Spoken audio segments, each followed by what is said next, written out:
बहुत बहुत धन्यवाद करना चाहता हूँ आदरणीय प्रधानमंत्री नरेंद्र मोदी जी का और आदरणीय ग्रामीण विकास मंत्री शिवराज सिंह चौहान जी का, हमारी आदरणीय सांसद कंगना रनौत जी का, हमारे पूर्व राष्ट्रीय अध्यक्ष एवं स्वास्थ्य मंत्री जेपी नड्डा जी का, जिन्होंने हिमाचल के लिए इतने बड़े स्तर पर 142 सड़कें लगभग 1240 करोड़ कॉस्ट से बढ़ने के लिए हमारी मंडी संसदीय क्षेत्र के लिए और कुल्लू विधानसभा क्षेत्र के लिए जो है 17 सड़कें एक मुश्त स्टेज 4 के लिए दे दी। इसके लिए मैं बहुत बहुत धन्यवाद करना चाहता हूँ।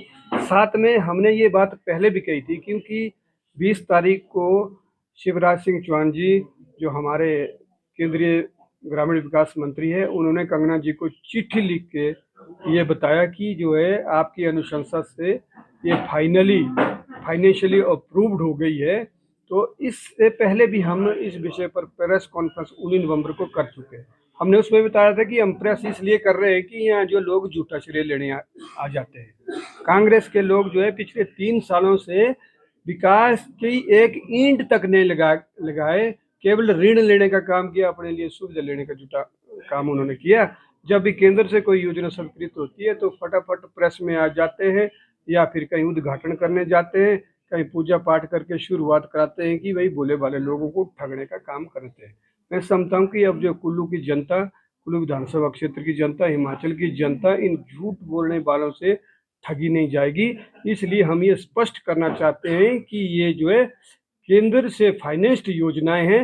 हिमाचल प्रदेश तो वैसे ही ऐसा राज्य है कि 90% सारी योजनाएं केंद्र से जो है फाइनेंस्ड होती है। इसलिए हम केंद्र सरकार का धन्यवाद करना चाहते हैं। कुल्लू विधानसभा क्षेत्र की जनता को भी अवगत कराना चाहते हैं कि ये जो सारी की सारी सड़कें हैं, ये जो है भारतीय जनता पार्टी के नेतृत्व की दूरदर्शी सोच का नतीजा है, जो समाज के प्रति उत्तरदायित्व में विश्वास रखते हैं, समर्पण में, सेवा और समर्पण में विश्वास रखते हैं।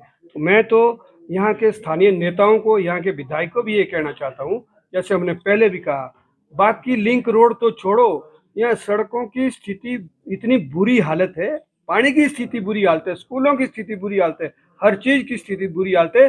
लेकिन सबसे बुरी हालत है इस वक्त 15 बस रूट बंद पड़े हुए हैं। अभी त्रासदी जो आई है उसको 6, 7, 8 महीने हो चुके हैं।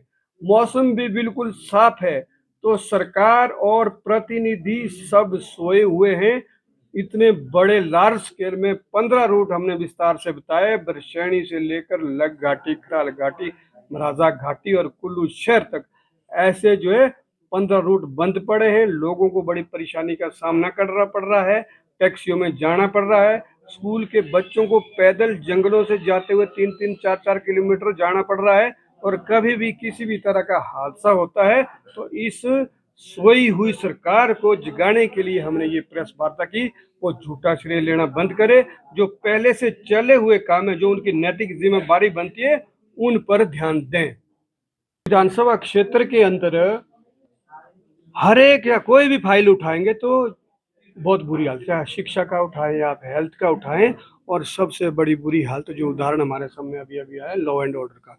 लॉ एंड ऑर्डर की स्थिति खराब है।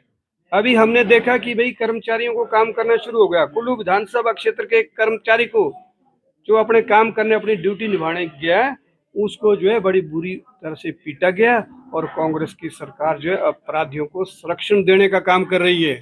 जो अपराधी थे, जिन्होंने उस पटवारी को मारा, जो कुल्लू हॉस्पिटल में अभी जो है बेड रिडन है, वो संघर्ष कर रहा है, खड़ा नहीं हो पा रहा है, उनके माँ बाप परेशान हैं, और उनको मारने वाले लोग जो है वीआईपी ट्रीटमेंट ले रहे हैं। हॉस्पिटल के अंदर उनको वीवीआईपी रूम में जो ट्रीटमेंट की जाती है।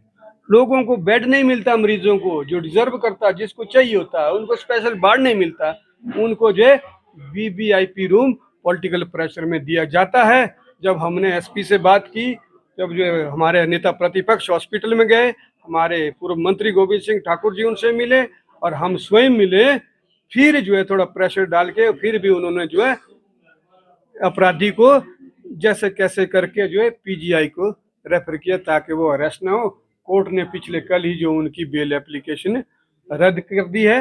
और कांग्रेस का पहले से ही ये चरित्र रहा है अपराधियों को शरण देने का। आपने देखा होगा 2 साल पहले उड़दंगियों ने मणिकर्ण के अंदर जो है वहां पर बहुत सारे बाइक और कारें तोड़ दी थी और आधी रात को जो डंडे लेके जो है नारे लगा रहे थे। और हमारे विधायक ने स्थानीय लोगों को धमकाया और उनके ऊपर जो है केस दर्ज करने का प्रयास किया। रोज पुलिस स्टेशन उनको बुलाते थे।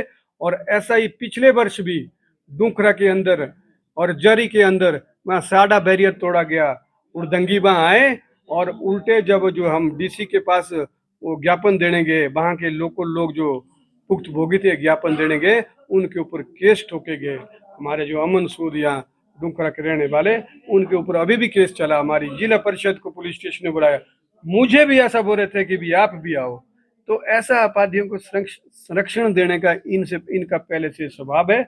मैं कहता हूं कि अगर ये स्थिति अगर समय रहते इन्होंने अरेस्ट नहीं किया, क्योंकि जो पटवारी साहब है उनसे मैंने बात की थी, भूप सिंह जी से, वो कहते हैं कि मुझे जो बुरी तरह मारा गया और मेरी तरफ से एफआईआर रजिस्टर्ड नहीं हुई है। अपराधियों को संरक्षण देने का तरीका कि कानूनों के माध्यम से वो एफआईआर दर्ज कर रहे हैं।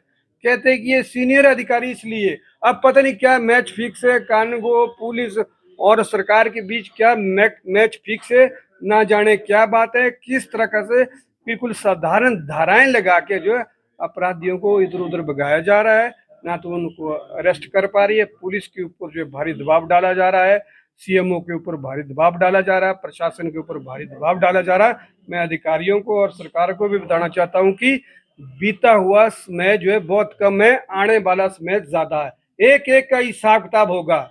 यहाँ जो हमारी विचारधारा है, कर्मों का फल सबको मिलता है। यहाँ जो नेता हो चाहे अधिकारी हो, सबको कर्मों का फल मिलेगा।